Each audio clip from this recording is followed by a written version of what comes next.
You are looking at Julian's pronunciation guide, where we look at how to pronounce better some of the most mispronounced words in the world, like this other curious word. But how do you say what you're looking for today? We are looking at how to pronounce this word and more confusing vocabulary, including from anatomy and medical terms and car brand names too. Stay tuned. Locomotor is how it's said in British English. Now in American it's different. Lo-ca-mo-ta.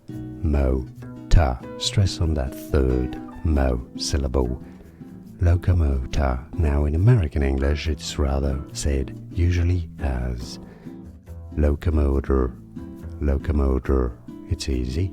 And now you know. Like this video if you found it useful. Appreciate the support. More videos for you here to learn more correct pronunciations. See you there. Thanks for watching. Here are more videos on how to pronounce more confusing words and names too many mispronounced. Like this video if you found it useful. I appreciate your support. I'll see you soon and thanks for watching.